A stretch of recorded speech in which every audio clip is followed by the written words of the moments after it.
Oke, assalamualaikum warahmatullahi wabarakatuh. Selamat pagi, salam sejahtera untuk kita semua.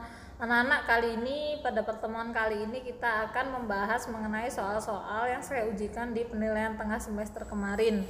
Kalau misalnya kalian menyimak video pembelajaran dari saya yang sebelumnya sudah saya buat, kalian pasti bisa menjawab soal-soal ini dengan mudah. Karena apa?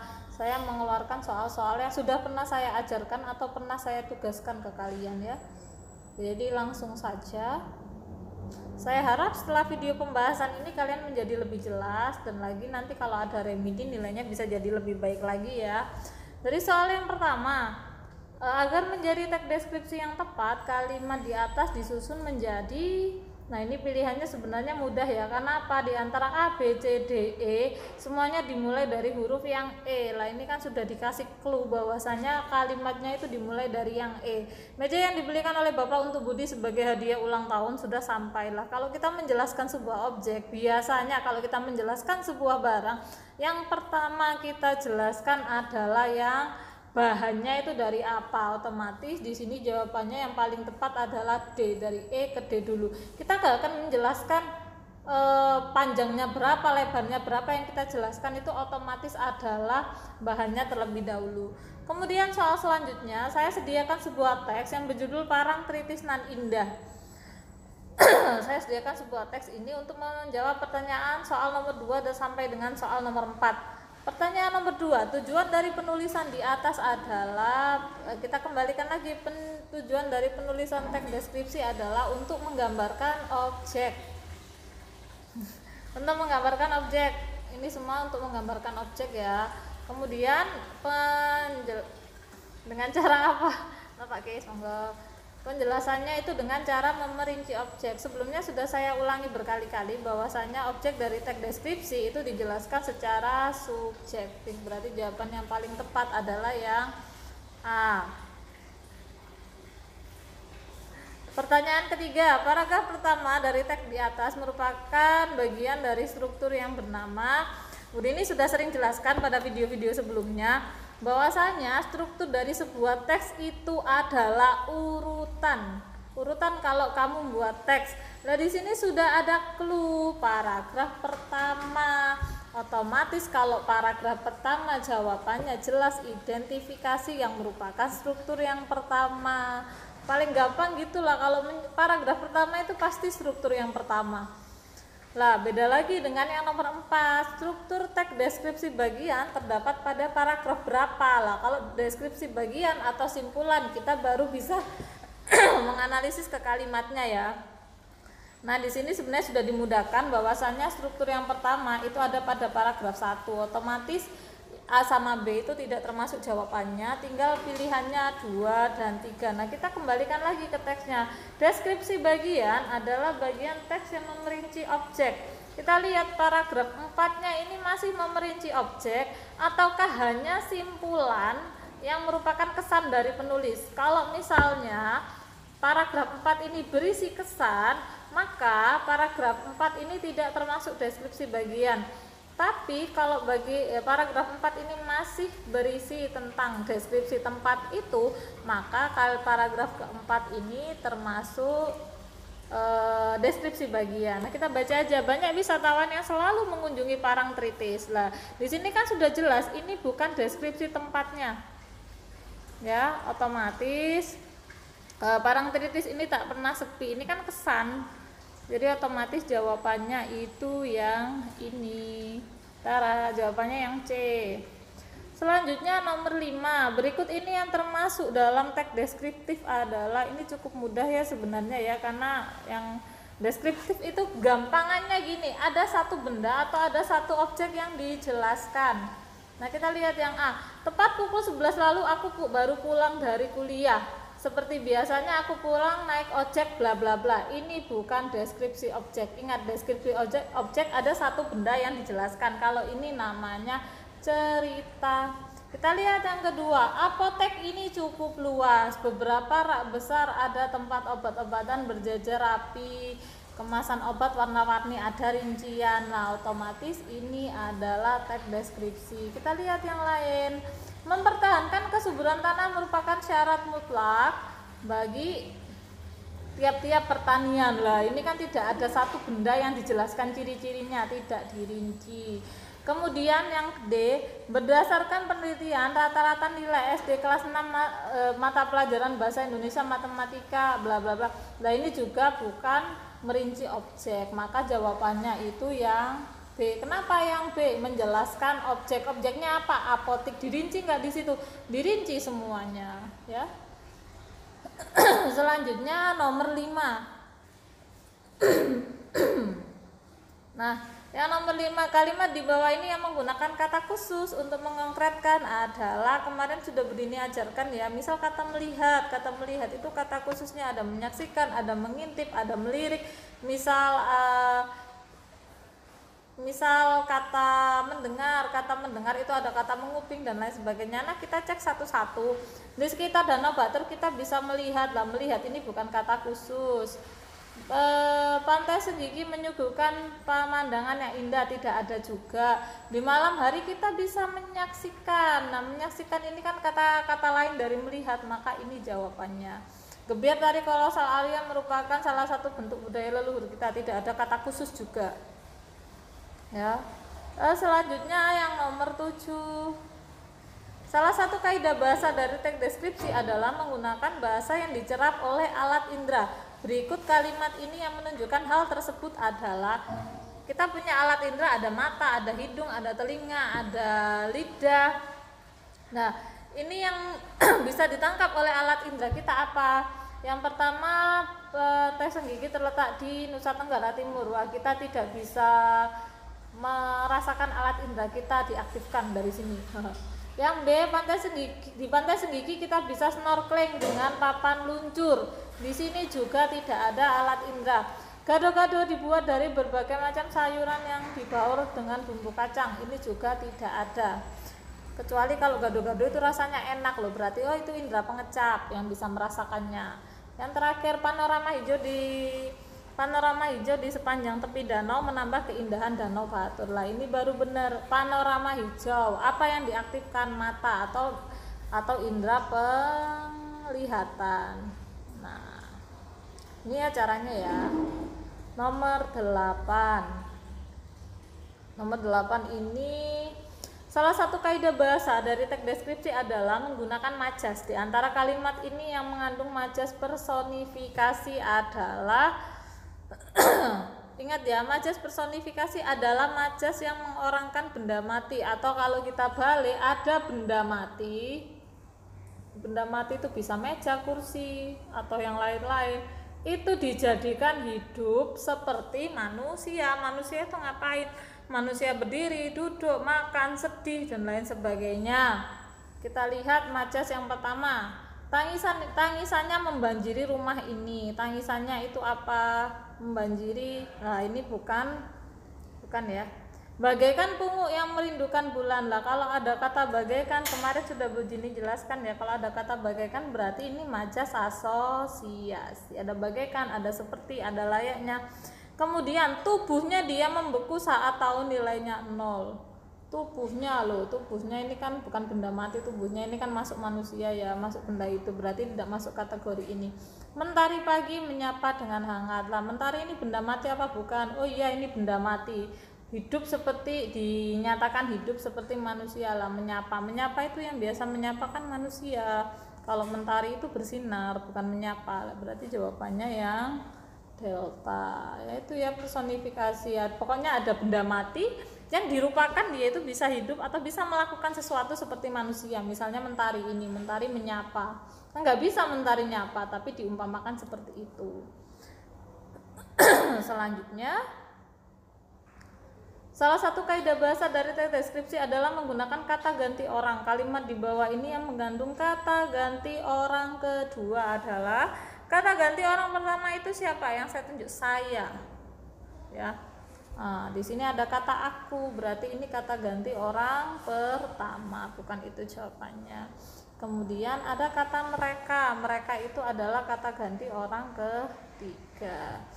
Kemudian di sini ada kata kamu. Nah, ini kamu baru orang kedua. Kalau dia ini juga orang ketiga, berarti jawabannya C. Dihafalkan ya nak ya, kata ganti orang pertama itu saya, kami, kita, aku. Orang kedua itu kamu, kalian. Orang ketiga itu siapa? Dia, ia, mereka, beliau. Nah itu ya, kita tinggal lihat kata-kata ini aja di kalimat ini yang ada yang mana. Kemudian nomor 10, Pantai Senggigi terletak di Kecamatan Batu Layar, Kabupaten Lombok, Provinsi Nusa Tenggara Barat. Terdapat kesalahan penulisan huruf pada kalimat tersebut. Perbaikannya yang tepat adalah, kita lihat, cari dulu ya kesalahannya. Kesalahannya itu di sini loh. Kecamatan ini harusnya besar. Provinsi ini juga harusnya besar. Kenapa? Karena diikuti dengan nama kecamatan dan juga nama provinsinya. Kita lihat yang A, Pantai Senggigi terletak di Kecamatan Batu, benar. Layar Kabupaten Lombok Barat, benar. Provinsi Nusa Tenggara Barat, benar. Nah kita cek dulu yang lainnya. Pantai Senggigi terletak di kecamatan, nah ini salah, kecamatannya kecil. Kemudian yang C, Pantai Senggigi terletak di Kecamatan Batu Layar Kabupaten Lombok, Provinsi Nusa Tenggara Barat. Kita simpan dulu.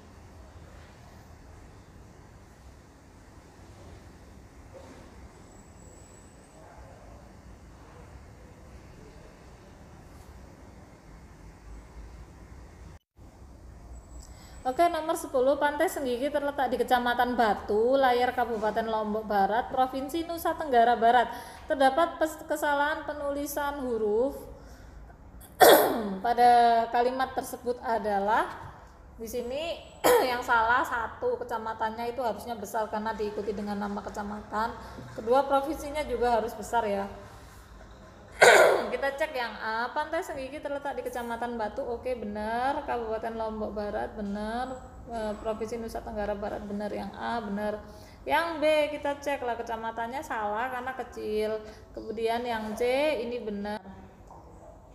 Nah kemudian struktur dari teks deskripsi ini juga kan kemarin saya wajibkan kalian untuk menghafalkan.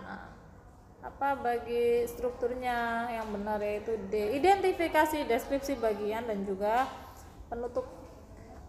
Oke, selanjutnya yang bukan ciri-ciri ya, kita sudah masuk ke soal-soal mengenai cerita fantasi. Yang bukan ciri dari cerita fantasi adalah keajaiban ada ya, kan kemarin sudah Budini buatkan video pengertian dan ciri cerita fantasi. Kemudian tokohnya unik, memiliki banyak kesaktian, benar. Menceritakan kehidupan sehari-hari, nah ini yang salah. Kalau sifatnya imajinatif, benar ya, karena sifatnya khayal. Jawabannya yang C. Selanjutnya nomor 14. Bacalah penggalan cerita fantasi berikut. Bersama kedua sahabat barunya, Harry mengalami petualangan yang sangat mendebarkan, mulai dari menghadapi troll, menyelamatkan naga milik Hagrid, petualangan malam lainnya. Bertiga menempuh bahaya melewati anjing raksasa berkepala 3. Kemudian tanaman jerat setan, kunci-kunci tebang, troll, logika api, cermin tarsa, sehingga tersisa akhirnya Harry berhadapan langsung dengan Voldemort dan abdi setianya. Berdasarkan kesesuaian dengan kehidupan nyata, cerita fantasi itu termasuk apa? Lah kalau kita lihat dari kutipan ini, semua yang ada di sini itu apa? Sifatnya khayal semua. Kalau berdasarkan kehidupan nyata, maka pilihannya kan cuma dua ya, antara fantasi total apa fantasi irisan. Kalau fantasi irisan itu masih menyakup dunia nyata kita. Tapi kalau kita lihat dari kutipan ini, semua yang dibicarakan adalah semua sifatnya khayal, maka pilihannya yang tepat adalah fantasi total. Nah, untuk mengerjakan soal 15 dan 16 ya, silakan dibaca ini. Nomor 15, kalimat yang menunjukkan ciri cerita fantasi adalah, kita baca dulu kalimatnya. Harry Potter tinggal bersama Mr. dan Mrs. Dursley dan sepupunya Dudley di Private Drive. Hidupnya hampir 11 tahun dijalani sangat mengenaskan, di mana paman dan bibi sepupunya sama sekali tidak menyukai keberadaannya di keluarga mereka. Namun surat, atau tepatnya ratusan surat, dikirimkan kepadanya tepat menjelang sebelum ultah ke-11 yang membuat hidupnya berubah. Di sini kita bisa lihat ya keanehan atau sifat khayalnya dari mana, mulai dari kalimat keempat. Kenapa kalimat pertama ini masih dunia nyata, kalimat kedua masih biasa lah. Nah, kalimat ketiga ini mulai khayal, ada apa ratusan surat. Nah, kita kan tidak mungkin menerima surat sampai ratusan dalam satu waktu. Kalimat yang menunjukkan latar tempat dari teks deskripsi. Latar tempat itu ya tempat terjadinya cerita. Di sini di mana? Lah ini di private drive, berarti dia kalimat berarti dia jawabannya adalah kalimat ke-1. Cerita fantasi yang mengisahkan kisah pada satu masa saja disebutlah. Kalau berdasarkan waktu, jawabannya itu cuma antara lintas waktu apa sezaman. Kalau latar masa kini dan latar masa lalu itu kan tidak ada. Kalau satu waktu berarti sezaman, kalau berbeda waktu berarti lintas waktu ya. Nomor 18. Berikut kutipan teks cerita fantasi. Tiba-tiba Nataga pemimpin perang seluruh binatang di tanah Modo segera melesat menyeret ekor birunya. Mendadak ekor Nataga mengeluarkan api besar. Nataga mengibaskan api pada ekornya yang keras, membentuk lingkaran sesuai dengan tanda yang dibuat oleh semut, rayap, dan para tikus. Unsur cerita yang tidak terdapat lah, kita cek dulu ya. Latar tempat, di sini ada tanah Modo. Latar waktu, ada nggak pagi, siang, sore, malam, masa lalu, masa depan. Kalau latar suasana kita bisa merasakan ya, di sini suasananya menegangkan. Kenapa? Karena perang. Jadi kalau latar suasana itu memang tidak tertulis tapi kita bisa merasakannya. Kemudian tokoh ceritanya ada nggak? Ada. Tokoh ceritanya itu Nataga. Maka jawabannya yang paling tepat adalah latar waktu. Di sini tidak diceritakan kapan ini terjadinya. Oke, latar waktu. Bacalah kutipan berikut dengan saksama. Kau harus membawanya kembali. Ezra berteriak. Aku gugup bingung, tak tahu apa yang harus kuperbuat. Sedangkan manusia dengan wajah setengah kera itu memandang sekeliling. Manusia purba itu menemukanku ketika aku memasuki dimensi alfa. Latar suasana yang tergambar pada kutipan teks di atas adalah suasananya bagaimana? Ada aku gugup bingung tak tahu apa. Lah di sini suasananya adalah menegangkan. Nomor 20, watak tokoh di atas suka membaca. Hal ini dibuktikan dengan, kita baca dulu teksnya. Cimun adalah seorang anak yang suka membaca. Tak pernah ia melewatkan sehari pun waktunya untuk tidak pernah melewatkan seharinya waktunya untuk membaca. Berarti jawabannya yang jawabannya yang ini ya. Jawabannya yang ini. Berikut ini tokoh dalam cerita fantasi yang mana? Ini mudah sekali ya. Ini adalah tokoh yang diketahui oleh semua umat, yaitu Dylan. Dylan ini sudah pasti dia bukan cerita fantasi. Kenapa? Dylan ada di kehidupan nyata. Kalau Harry Potter ini jelas fantasi, Wolverine ini jelas fantasi.